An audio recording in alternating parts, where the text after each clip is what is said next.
Here we are. Yay. Okay, it looks like I haven't lost you guys. I'm terribly sorry about that. And it turned out to quite a mess here in this department. I can see your questions just now over at what was already broadcast. It'll take a while before it displays them for some reason. So if I can get you to retype them, I'd be most grateful. And Mandy and David, so good to see you. And I hope a few of you other guys will pick up and that you can actually see what's going on over there. So let's see if I can also get a visual on it here.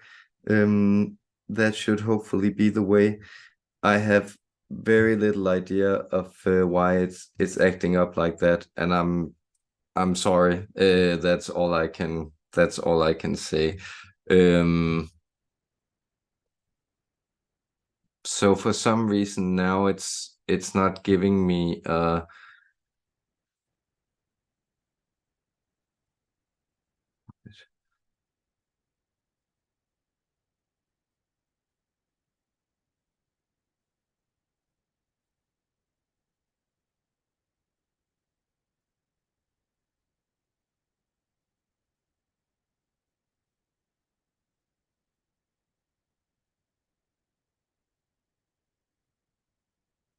e like I'm really think I don't know if this is just an evening where the leprechauns are simply too playful.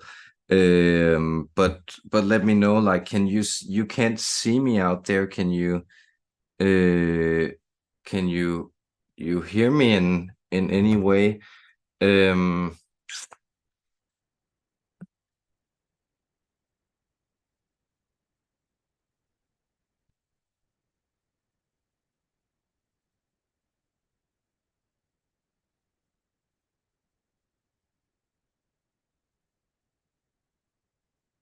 Okay, now I got a visual here. So I perfect, and you can see and hear me. I am so overly thrilled to do that. Um, so what a weird night, and let's hope that everything is uh, will will behave here. So let me know if there are any technical difficulties. If not, I'll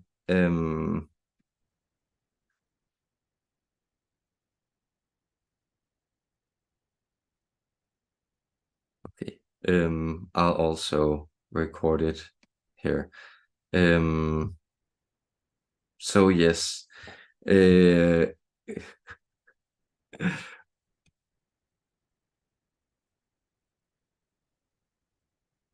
Okay, the only thing is that I'm actually, wondering, because this is such an energetically sensitive practice.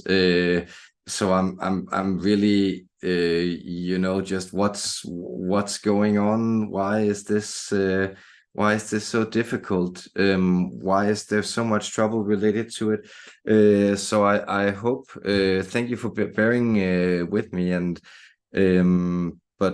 but I'm really dumbfounded by why this is going on, like it is. But okay, thank you for your patience, guys, and let's jump into it and see what happens. Um, I think the thing is that I've been, experiencing and feeling for years that it is almost as if there are oppositional forces in relation to this channeling that kind of trips me up, and often presents like weird physical things in my environment. Like I can hear somebody tapping or doing stuff over there that's distracting, and like that sense that there's often something in the physical environment that collides with the channeling itself. So I think I'll get them to try to do a segue into back into the session by getting um, these damn drunk leprechauns with their eclipse energies exactly, and getting the shining ones to explain us to us what's going on. Much love to you guys. Let's get going with some channeling.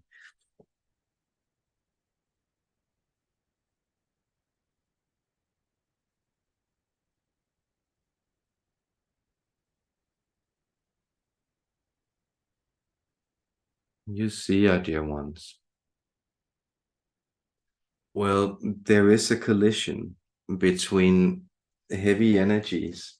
That is, to us, these energies or densities that you experience as matter, as body, as physicality. To us, they are more slower, dense vibrancies. So we tend to have a slightly disturbing influence on them. That is, their frequency jumps and skips a little.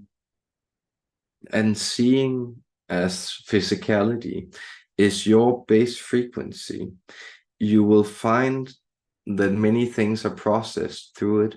And so when it is disturbed, it tends to disturb your environment in general. So you will find that this body that's lending itself to translate our energy into a human voice right now, it finds these energies to be a little strange, a little alien to its fundamental vibrancy. And so this tends to generate a type of nervous, slight volatility in the physical environment at large. So there's not more hocus pocus to it from our perspective than the fact that we are trying to merge and integrate codes that may be quite separate. And so this union that we seek with the human mind, the human spirit, it is an approach, an invitation from both our lateralities, our polarities, that we are trying to come together in a dance and express ourselves in a richer, more nuanced vibrancy of existence.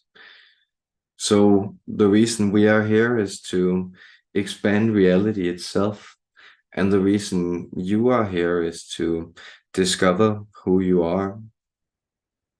To us, those two things are completely in harmony and attain the same final objective, which is the reflection of all things in all things.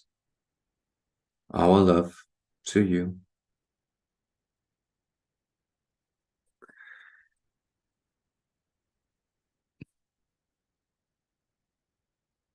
And I see I'm coming out of here to see the frozen light, see the frozen image, but let me know if you can't hear me, and I will move through the questions, and it'll be what it is. Uh, it's just I have like an insanely fast fiber optic landline, so it's not the internet. It really is those damn eclipse leprechauns, Mandy. Yes, uh, damn those elves. so so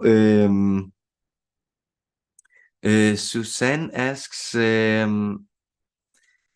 Uh, no, Mandy asks, what role do scalar waves play in our existence? Are they more closely related to the loom or the thread or the fabric of our reality?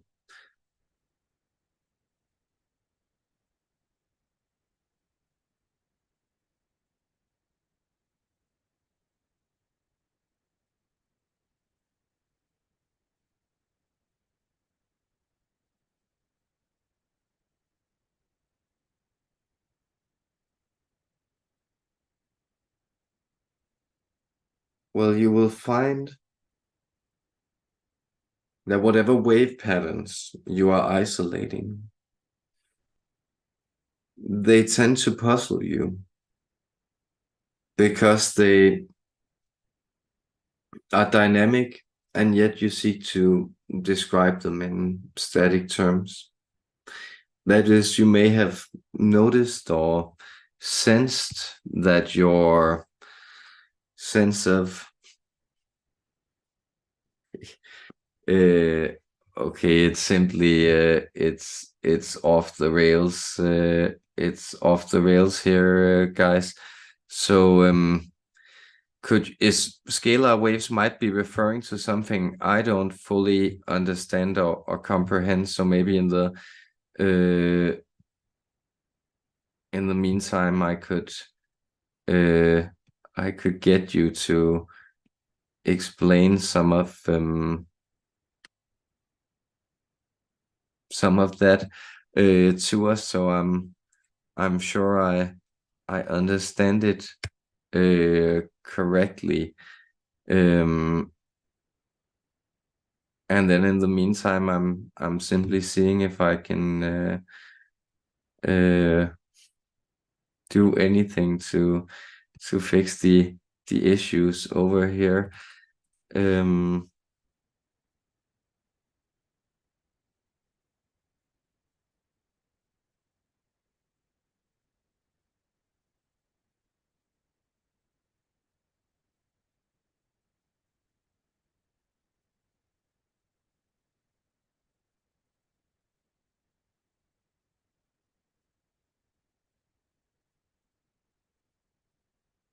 so the question remains, are you with me?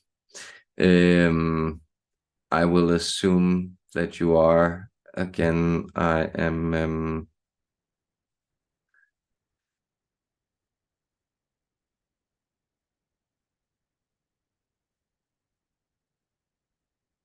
recording this, and worst case scenario, there's nobody out there. I'm I will like do a separate video and just go over the questions. But of course I'd love to uh I'd love to do this. Um and am just so weirded out by the vibrational stuff going on here.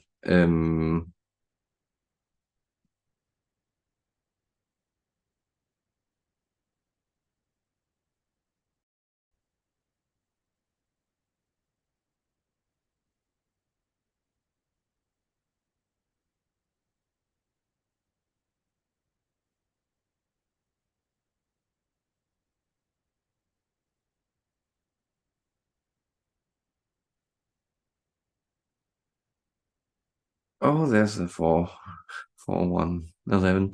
That happens quite a lot. Uh,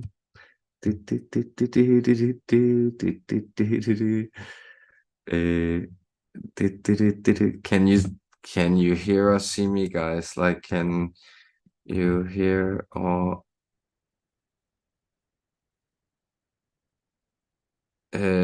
see me at all?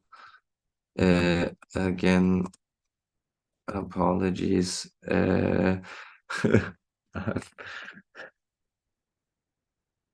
Okay, you can. You can. Perfect. I'll keep channeling then.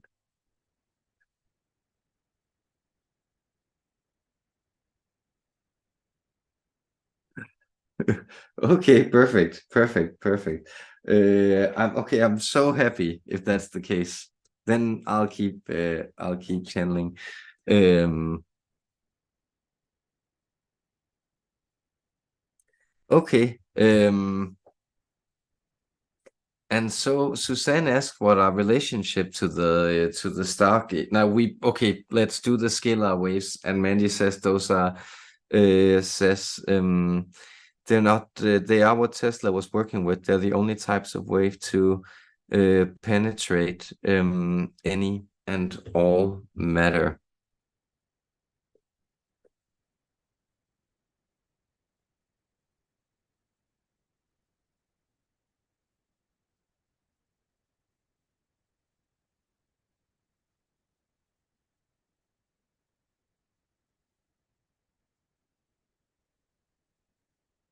we enjoyed this question a lot. Then we would like you to know that you are composed of these waves. That is, you are constant trickle of energy. And this trickle, it moves across these twists and turns of time and matter in different ways that expresses itself as personality, as person, as incarnation, as being, as you. But you are indeed a resonance, and it is with different waves, some of them moving forward, some of them moving backwards, that you are composed and made up. So the idea here being that the scalar waves are only a part of the entire patchwork, so to speak. All of these patches being interconnected, but from your vantage point, it's often very hard to discern the waves that are moving in directions that are deeply alien to your way of orientation in the deeper rivers and flows of time. So, well, if you are supposed to know or not, it wouldn't really make sense for you to discover this technology because it has an even greater capacity to unleash and dislocate energy than your discovery of subatomic energy.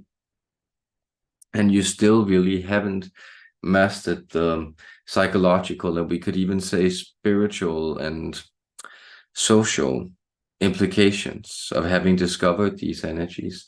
So it is the idea that you are tracking many forms of deeper, more subtle reality, but your way of interacting with them are not to be folded into these more gross physical realities where you, for instance, use them to power your technologies. Those days will also come. We hope this satisfies your curiosity somewhat, and we are more than happy to elaborate.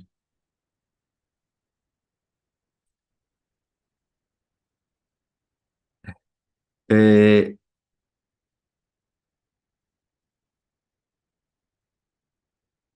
um, Suzanne asks, thanks for coming live once. What is your relationship to the Stargate?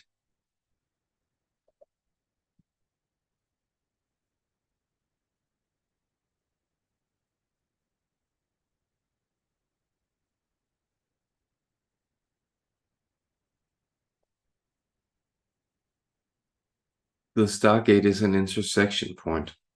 So, a way our friend here has described us is he has likened us to, or our relationship to nine-dimensional beings, the planetary collectives, these guides that you also encounter in the ethers.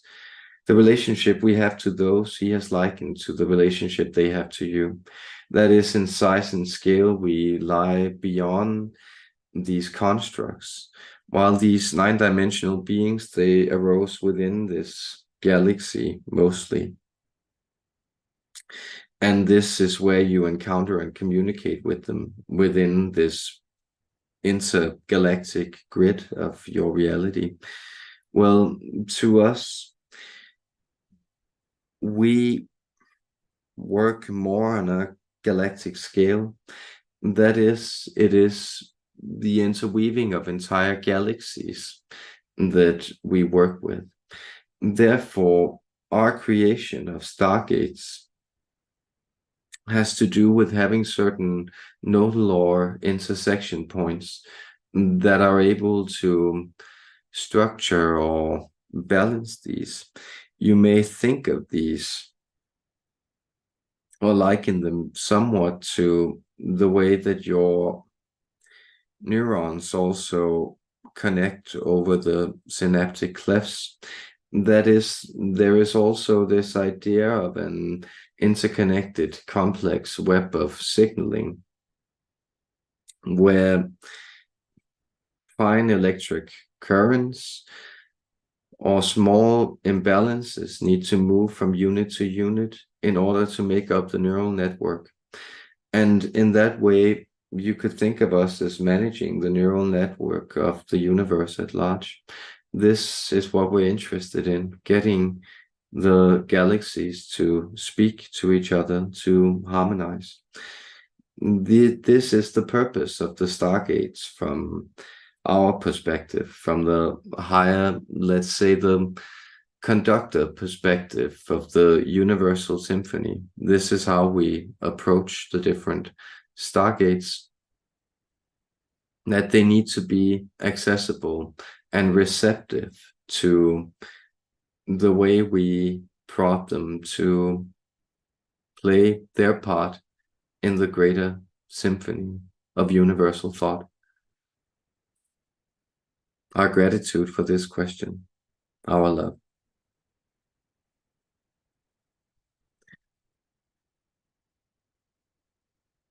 And I'm just gonna trust that you are getting both video and audio, and not bother with the stuff outside of here, guys. And then let me know, and I'll post the recording afterwards. Thank you so much for being here and for your questions.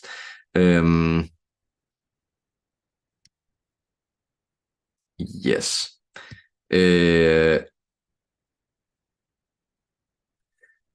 And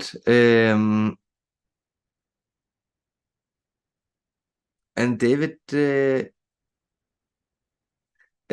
Hasem asks if I have a personal, or they have a personal ascension message for him of the language of the stars astrology in any way connected to my ascension path. Thank you. Thank you too.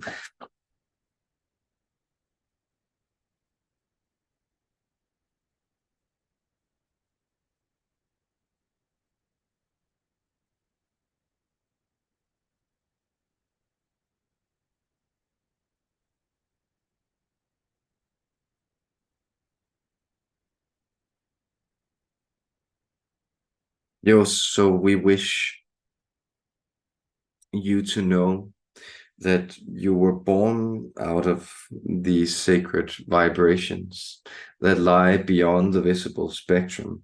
We are addressing you in particular here, David, that there is something about you that is constantly seeking to connect to the deeper, serene, purified vibrancies of reality. That is, you seek to uncover the rarefied spiritual frequency that lies within the manifest world. So within this sacred world that you are set in, this sacred garden of your planet, and this sacred arrangement of spheres, you are discovering the energetic harmonies, and by discovering them, you are learning to conduct them. So yes, indeed, you may find that your understanding of the heavens also expands your understanding of the physical world that surrounds you, and that you will see that the movement and vibrancies within plants, within the essences of the physical world, the souls of this planet, you could say, within these, there is also an astrological symphony, a movement of vibrancy that is ordered by the heavens taking place. And you are uncovering this and sharing it. You are blessed in this path. You are discovering yourself, and thereby you are expressing your purpose, living your flowering sharing it with those who see it. We see it, and we thank you, our love.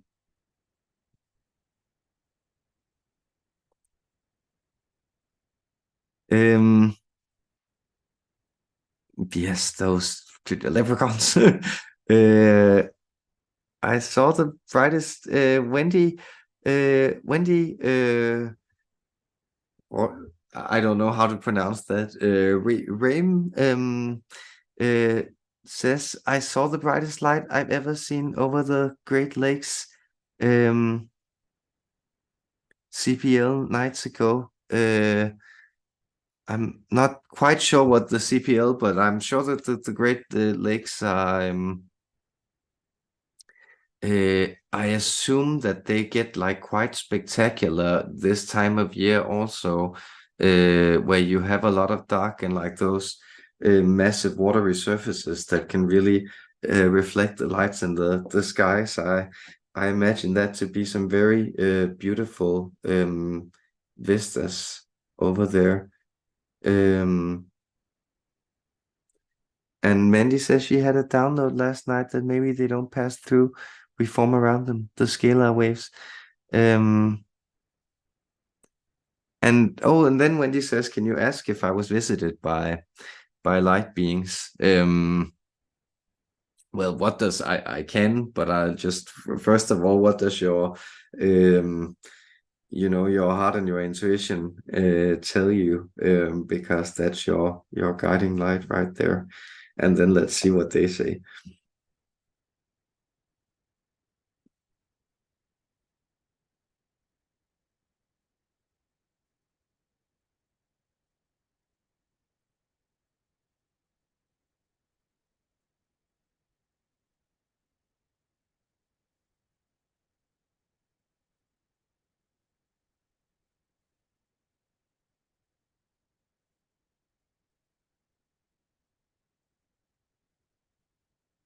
Yes, well, when you see the lights, then notice that you are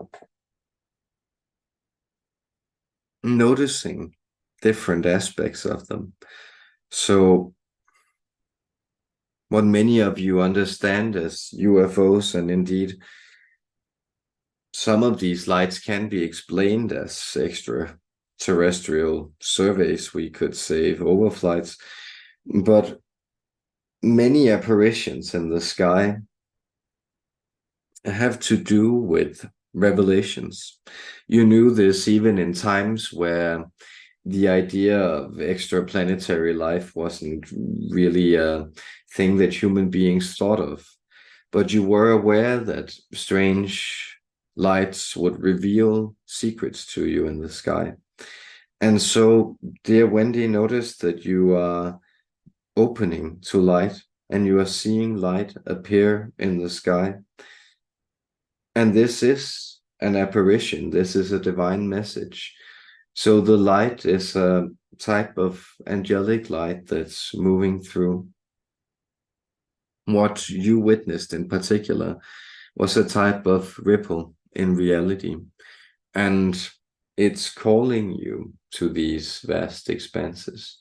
It's showing you that if you proceed down this path, there will be more strange and wonderful things to witness, more white rabbits to follow down mysterious and deep holes into strange wonderlands you are yet to discover.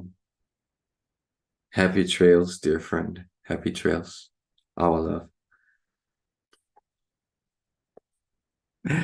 Uh, uh, oh, and you say it was supernatural, something otherworldly. That seems to resonate well with what they say. And then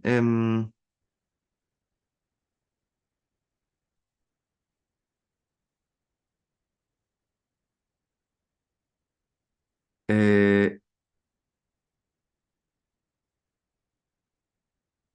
and I think I'll just see what Yes, I think I'll delve into to the kind of the workshop aspect here still, hoping that you're you're with me. I'm quite frustrated about the technical stuff, but trying not to let it bother me too much. Um, and then I'll simply get them to delve into how to work with Stargates. What are the tools and what are the consequences? And it's related to like this question of recreating yourself, and how you kind of reshape yourself while still reshaping yourself, because when you create your own reality, the limitations are, of course, that at some point you cease to have you recreate your reality to the extent that you cease being you, right? And at that point, you can't really do the trick anymore. So it's still like baby steps from a magic perspective, and I'm very fascinated about like how these Stargate openings, what they do to us, and to our sense of self as well. So let's get them to look into that.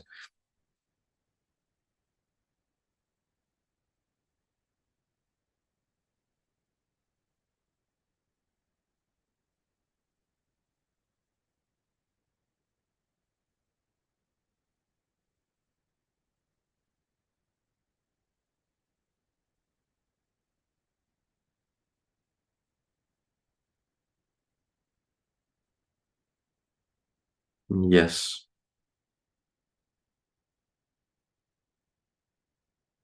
So this idea of Stargates as they apply to you, that is, as they apply to a more human form, you will notice then again that you are recreated with every thought. So we are jumping back to the image of universal mind.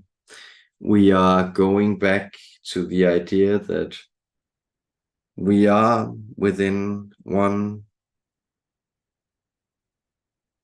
giant cerebral resonance chamber. God is a place where all living is resonating within to its own demise and resurrection. It is the space that contains everything, but that does not give off anything. It is the light beyond light. Well, then there are these stargates. It was one such stargate that our friend Wendy witnessed. And these stargates are essentially recreations of your entire physical structure within a radically altered vibrational grid. So, as our friend here pointed out, and which we understand is a difficulty, a discrepancy for the human mind to comprehend, is that, well, what does it mean that you create your own reality if you still somehow need to be you continually? Well, the point here is that you can shift radically in your trajectory of fate, in the way that you move through life, in your trajectories of destiny, we could call it. These strands and lines of fate, they can be recreated. They can be connected to a higher contact point. And these higher contact points, they are stargates. Stargates are attractors. More than they are simply portals that you can walk through, they actively pull you through them. And so, what Wendy experienced, taking her as an example, also knowing that it is no coincidence that we get to comment on this living light that she beheld, well, what she experienced was also that she was actually transported, that there was a vibrational, more dense part of her that was separated off into different more low vibrational realities where they will no longer follow her on her path through life. So this is much of what other entities, we as well, speaking through different beings. Well, but what we have been informing you was that this watershed, this moment around 2020 where you experienced your energy separating, that this would also mean that there would be dark and dense energies that you would not bring into the future. And what many of you are experiencing is that to the degree that it is possible, you're not being allowed any contact or any presence of these dark and dense energies in your lives at the moment. And for this reason, you need to be transported into spaces where you occasionally may seem to become unrecognizable to yourself. And this is why primary experience, such as singing, of vibrancy, of listening to your own voice, or of color, of texture, of touch, of feeling, of grounding, as you sometimes call it, but what we call being close to immediate reality, counting your blessings, you sometimes call it. Well, all these are very beneficial because this allows for the vibrational change to become integrated, as you call it, that is, express itself through the pattern of you. Because you are just that, you are just a pattern. And that pattern is being brought into a higher resonance. It itself becomes a Stargate once it is purified. And you will find that this is why you begin to let gifts move through you, visions, downloads, epiphanies, revelations, and heartfelt energies. Our love in your opening endeavors.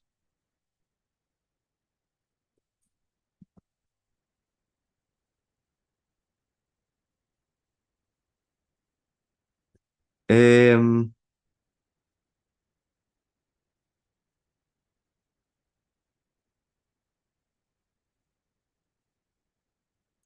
uh,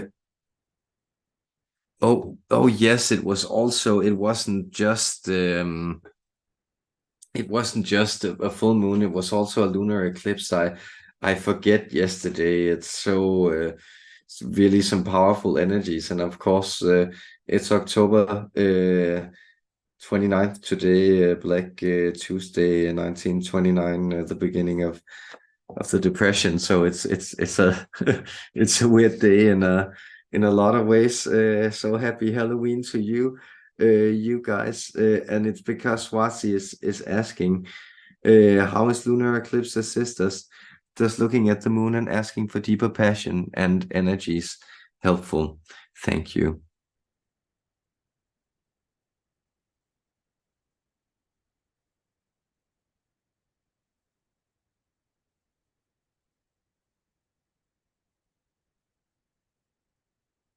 Yeah, we should say in aligning or working with the lunar energies that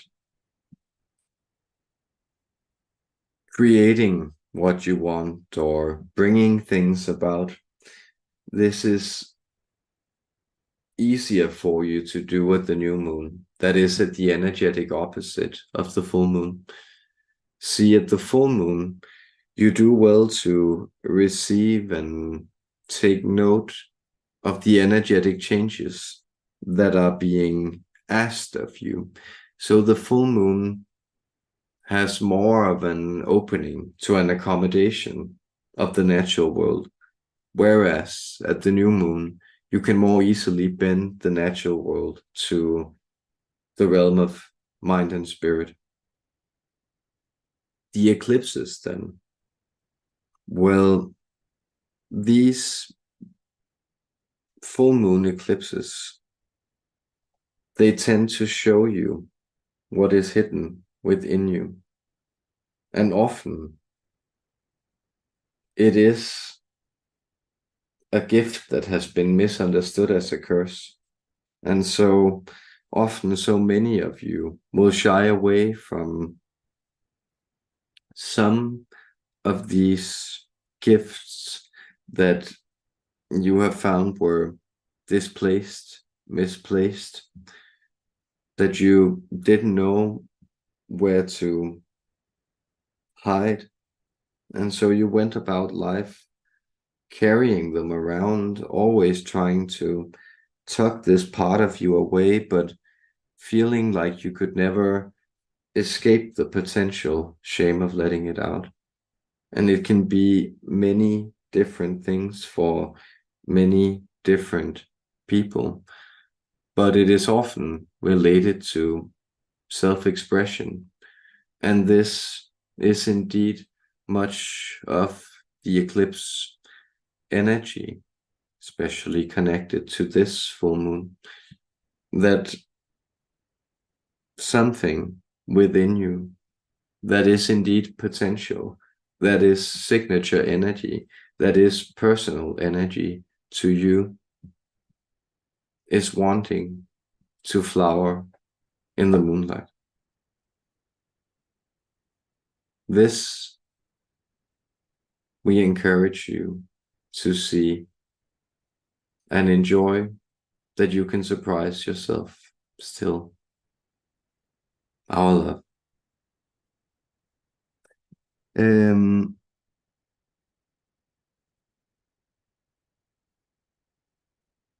and it's interesting, Michael Pavlovich, and love to you too, asks about the Phoenix energy, and of course we have the heart of the Phoenix here. So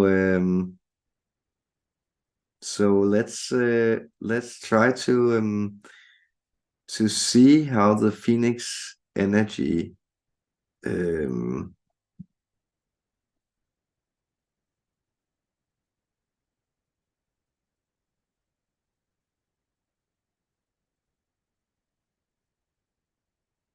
and it's because we Swazi also asks, does Egypt have the energies of the heart of the Phoenix? Yes, that's fascinating. And Michael says that after quitting his substance abuse, he has reemerged like the phoenix and rose above my ashes. Like, congratulations, and like that is always very impressive. So good for you, man.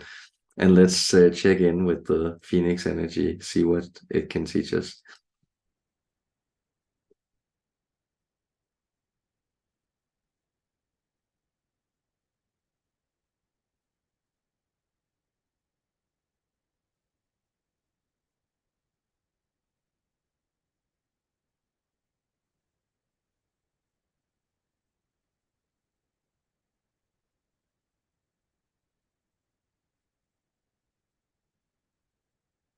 Well, the memory of your species is short, but your planet is an old one. And yes, in the formations of Egypt, as the mouth of the Nile opens up, there is this great emergence, the rebirth through fire itself. So see what the phoenix expresses and how it lives within you. Because it is this refinement,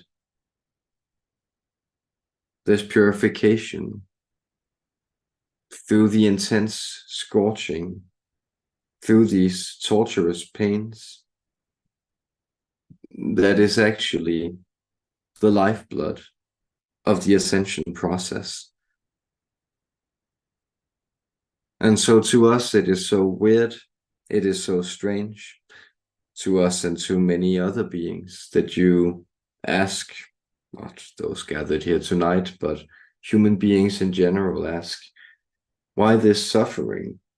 Why not all fluffy birds and bunnies, chocolate and honey?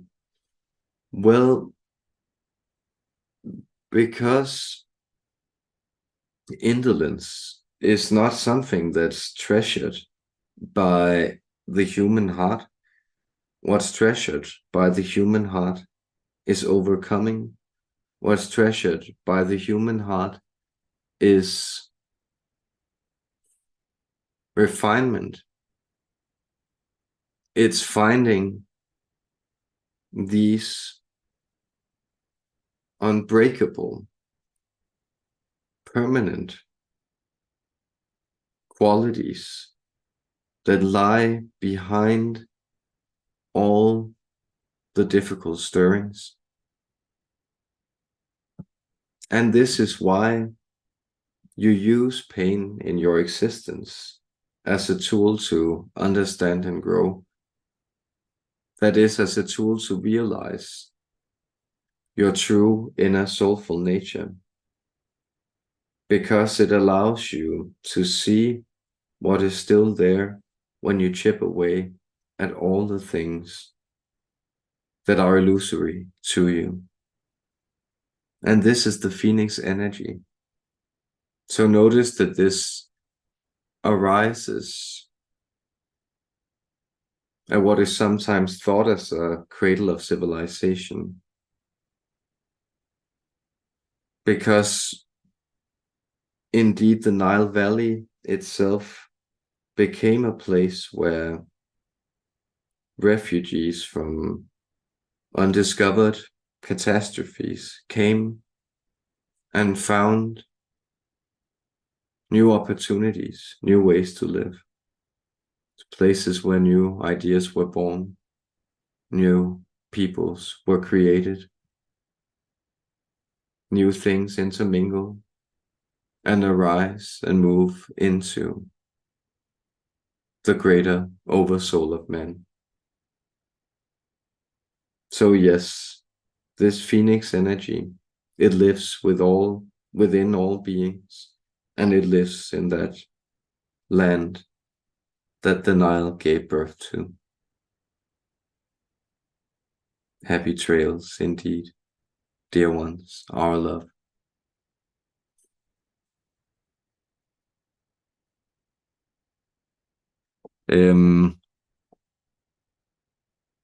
Yes, and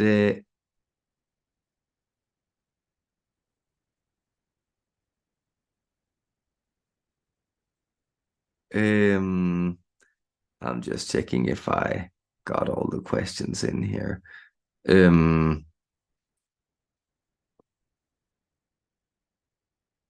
uh, so so Heart of the Phoenix asks, are there aspects of the Shining Ones incarnated as humans to help us progress? And what can we do to help the Shining Ones in their task?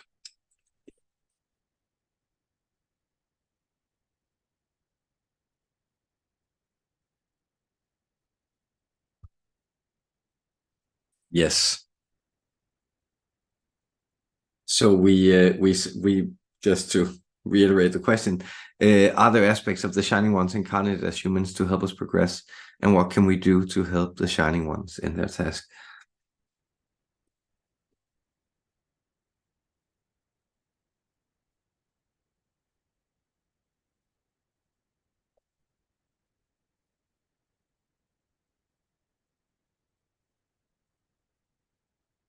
Oh, you are already helping us, dear one. That is, you are aligning with our frequency.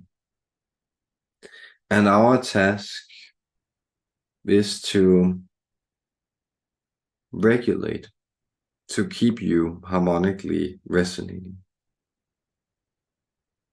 So in that way, if you were to consider our shadow aspect, we are very happy to be forthcoming. But our shadow aspect is, of course, that we wish to keep you in these high vibrancies.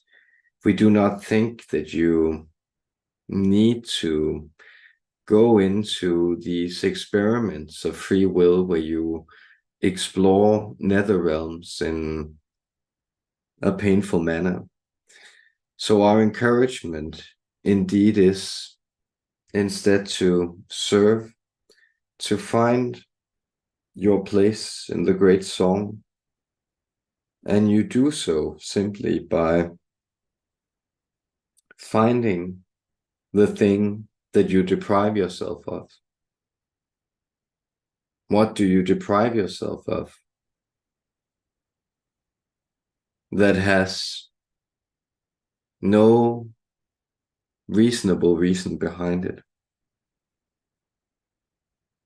That is, we fully understand that you may not want to smoke a carton of cigarettes a day or follow any other vice to its natural destructive conclusion. But why don't you allow yourself to sing when you feel like it?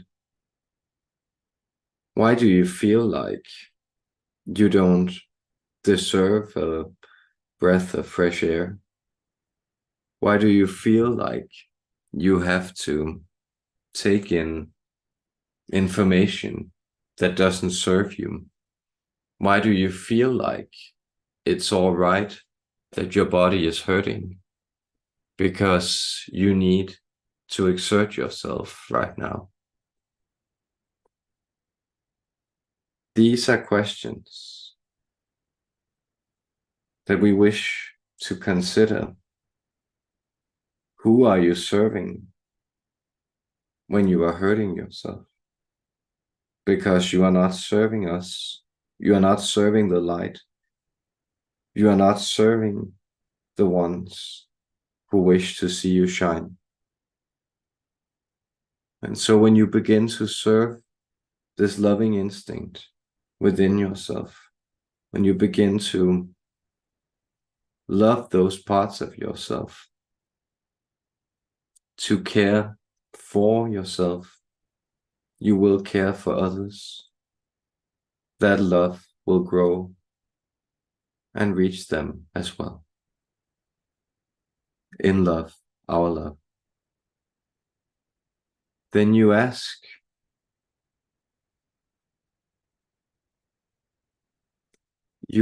us whether there are aspects of us incarnated at present. Well,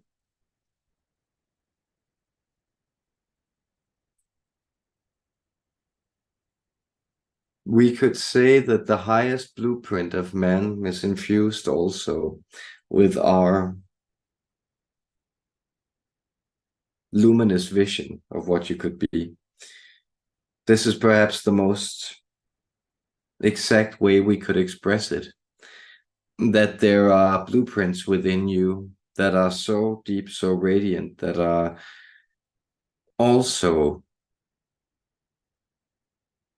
supra-galactic, beyond the patterns even of this galaxy, and that relates to the universal being that hides within all sentient life.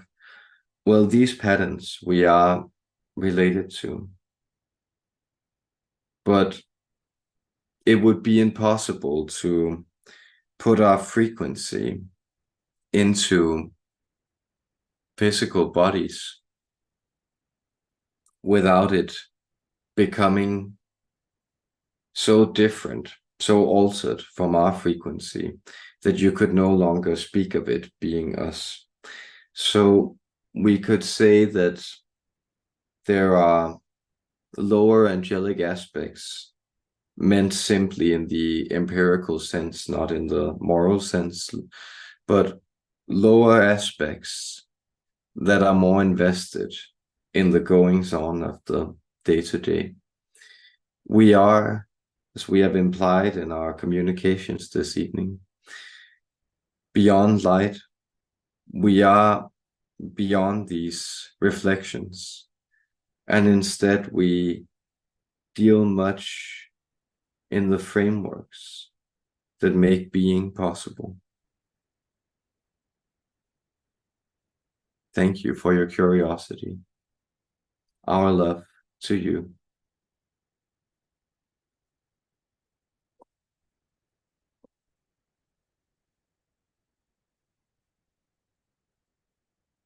Um,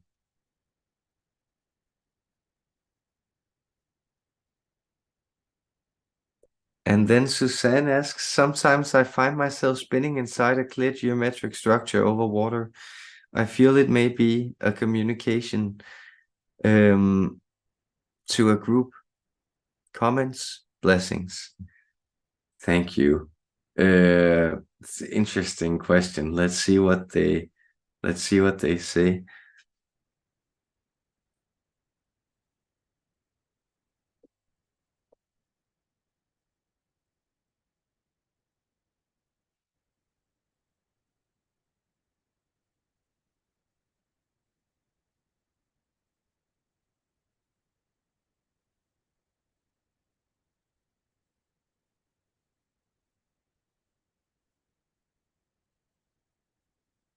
Oh yes,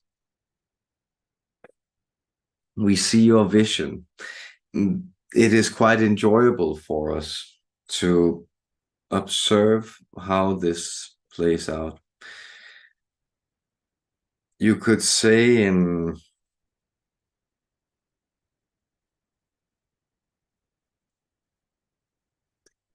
the frequencies you are tapping into with this, you are much related to the energy of the Elohim.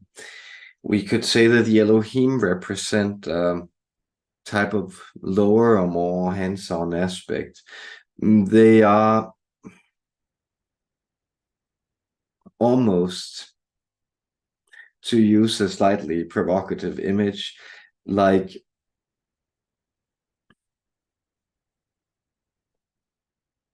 the probes and telescopes that you send out into behold the wider galaxy. To us, the Elohim are emanations we send forward to see what it might be possible to create through them.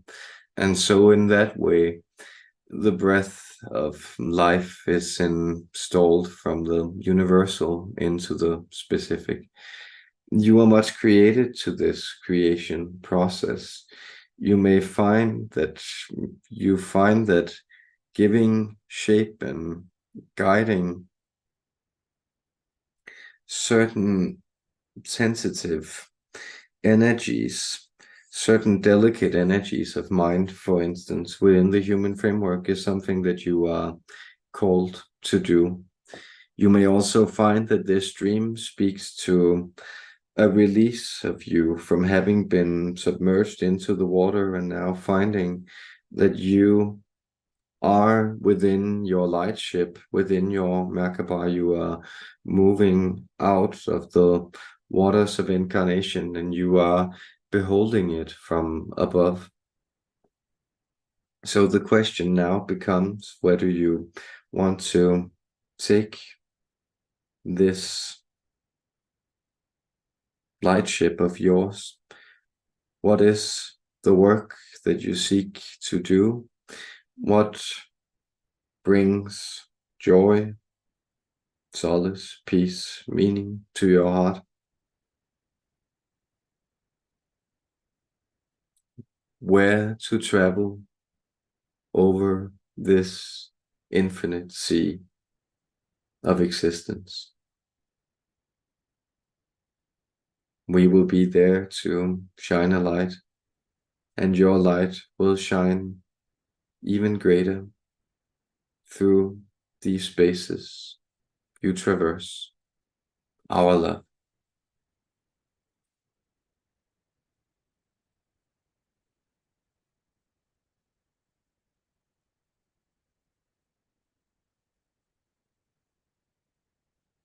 Um,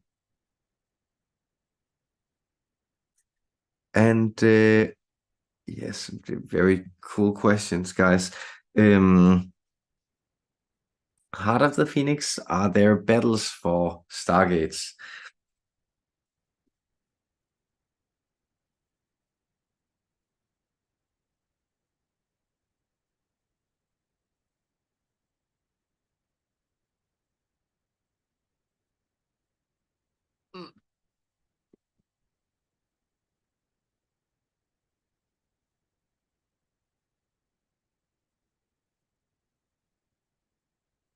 We absolutely adore and love this question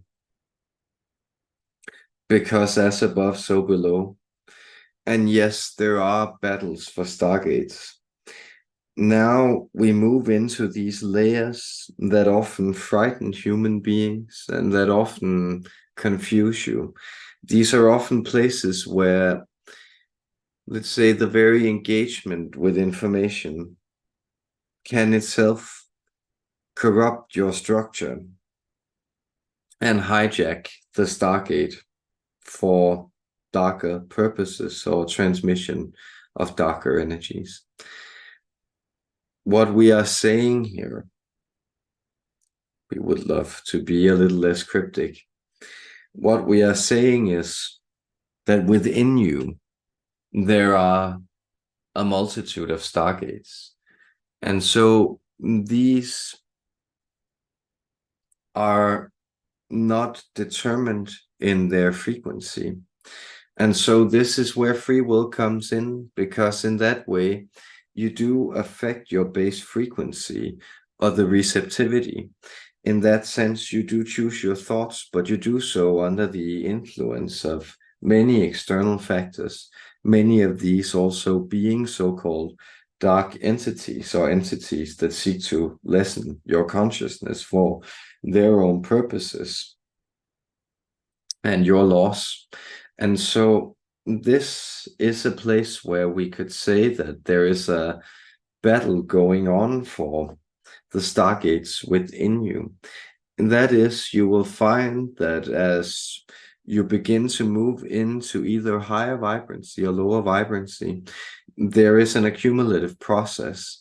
And so if these more fear-based entities begin to take over and turn over the general flows or channels, the gates through which your life currents flow and are interpreted into mental energy, thereby creating your physical reality. Well, if these begin to have a more fear-based intonation, we could say that this is, if you want to construe it in Manichaean or dualistic terms, this is the darkness battling it out and winning over the light. And then, of course, alternatively, the light begins to grow within you, and you sense that you begin to choose and experience a different reality, a reality that is also filled with the basic frequencies of love and its emanations, hope, faith, trust. These vibrancies, these also grow within you. And at the same level, at the same scale, or on a much, much grander scale, we could say that there are still battles taking place for the fate of the universe at large. And within the wider, greater whole, there will be other universes that will explore and map out other frequencies. All is fine and well. But this universe that we participate in, what are the outcomes? What are the vibrancies? And in that way, you too, human beings, you are participating in keeping the Stargate of the Milky Way galaxy open, keeping it clear, keeping it loving, and transmitting light to the rest of the heavenly spheres.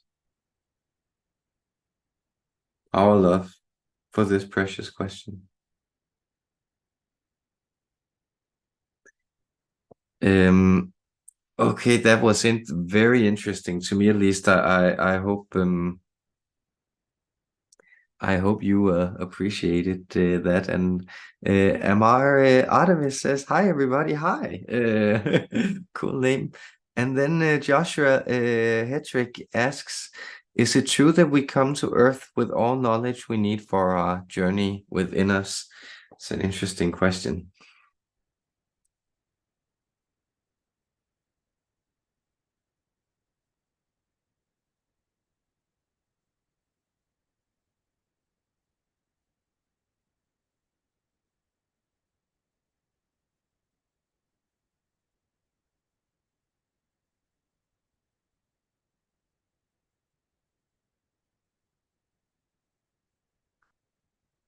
Yes. Well, we are aware that your words are slightly imprecise tools when it comes to mapping out these deeper, often very paradoxical higher realities that you emerge from as physical beings. You come out of this great oceanic current of souls. And so you have an experience because right now you are an individual, so you are translating things into individual terms. And in that way, you may sense that you are also an individual soul beforehand that has certain specific qualities within you, certain knowledge embedded. And in that sense, we can say, yes, it's true, you are fully prepared for this life. But let us play around with the notion of knowledge because you come in with a set of encyclopedias, but you don't know what it says within those encyclopedias. So the distinction here is that you have all the tools to go and discover what it is you need to know, the information you need to have in detail for the task or the query at hand in a specific situation in life. But you don't necessarily have all the deep and ready-made knowledge of all your past lifetimes, of all the things that may be relevant to you. You don't have access to the entire accumulated sum of knowledge in the universe. You will see even a vessel like our friend here, who is at this moment channeling a higher level of consciousness than his everyday level of consciousness. He is only passing information along that is presented to him as relevant. So he might potentially have access to a lot of knowledge, both of a, let's say, deeper esoteric kind and of things that can be read from the participants here today. But it is only information that is pertinent, that is relevant, that is read from this encyclopedia and passed along so that you may make use of it. We hope this makes sense to you. We hope that if it confuses you, it does so on a higher level, on a level of joyful self-discovery, because this is indeed the process that you are undertaking. And this means that even though you know, you are still figuring things out anew.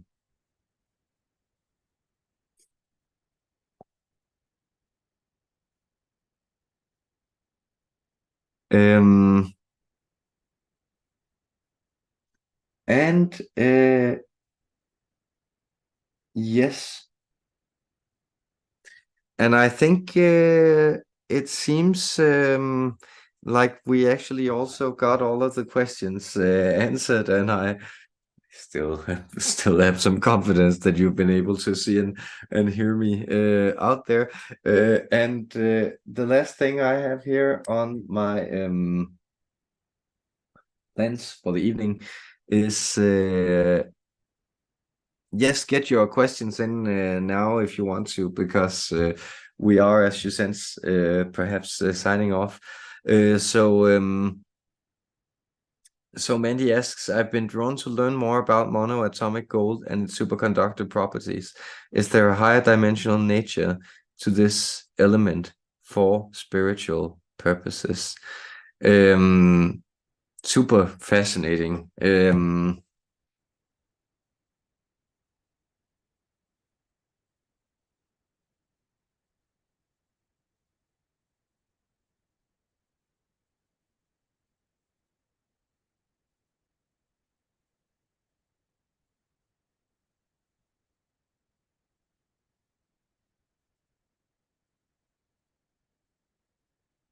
Well, another word for us indeed could be the golden ones. So you will find that we have a very steady, reflective vibration. That is, we adapt very easily to whatever is required of us to reflect and bring forward. But our light is deep and comes from an unquenchable source within that cannot be disturbed or distorted easily. This is close to the element of gold. And you will find that it being monoatomic is simply a way for you to isolate the more pure material manifestation of the essential quality of the gold atom and its expression as a substance that you can interact with. Well, this is sacred for a reason. It is sacred because it is the element that to you seems to hold the deepest base frequency of being. So beyond what is sometimes described as the alluring shine or the surface, beyond these reflections of light that so evidently also lure you in to noble metals and precious gemstones, you will find that the basic frequencies of existence are things that resonate with you on a mystical level. And so underpinning the greed for diamonds and gold is the sense that the dense and ordered carbon structure is the deep harmonic resonance chamber that also gives birth to you, and that the golden, malleable, heavy quality, the solidity, is the nature of being and breath that lies beyond your full comprehension. Indeed, you are golden, as are we. May your light shine forever.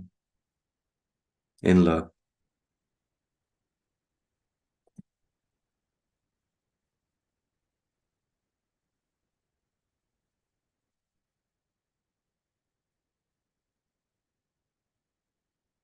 Um, yes, so uh, I've, as the last thing I put down, that I wanted to ask them to open a type of Stargate and to bring something through it. I just wrote down. Um, and then finish with making a healing pentagon, uh, and then a shower of astral energy I also wrote down. So let's get them to do that for us.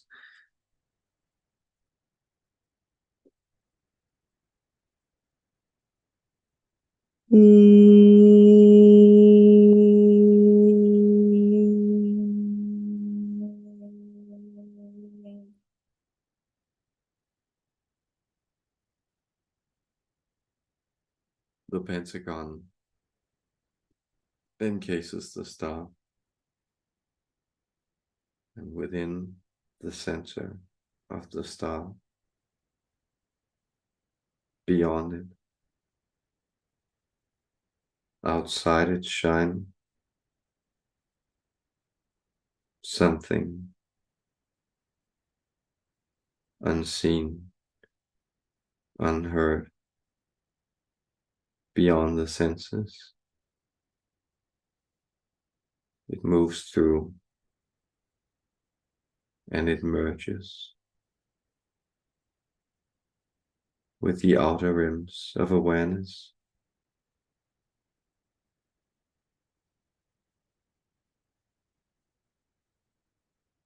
This light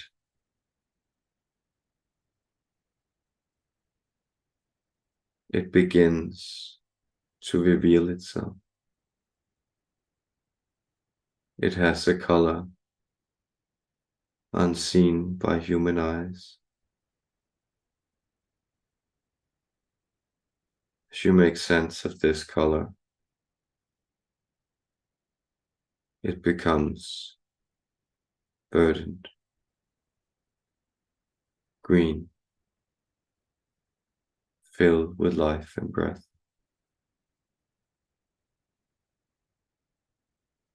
It begins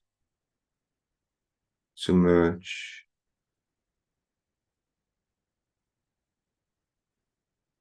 with the outer circumference of your radiance, of your aura.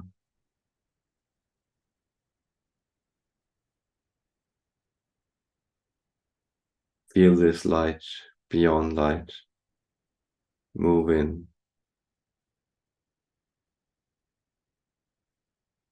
Feel how, as it turns towards you,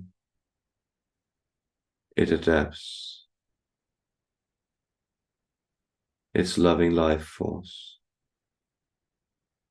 moving in, connecting to yours, invigorating your radiance, activating your starlight, making magic spring from your lips and your fingers.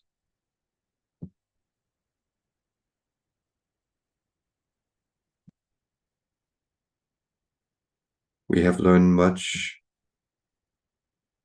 by being here, by working with these energies, the electric and practical ones, the physical ones, the mental ones, and the spiritual ones. It has been a joy for us to harmonize. And we thank you for having opened to this harmonization. We bestow our blessings on you. And we leave the Stargate open to shine its wonders into your life and surprise you with magic to come. We, the shining ones, we bid you farewell. Our love.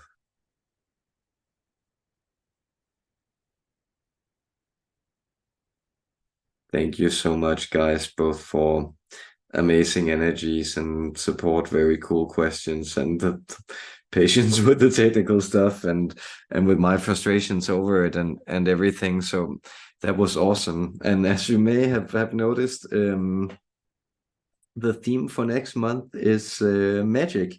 So it's we're gonna delve into both like these secret layers, like where are the secret chiefs and beings you can summon for magic, but also of course just making things happen and bringing things about in reality. So I'm looking forward to exploring that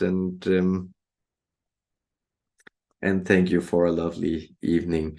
So, very happy Halloween to you out there, and I hope you don't die of fright or anything. Much love to you guys.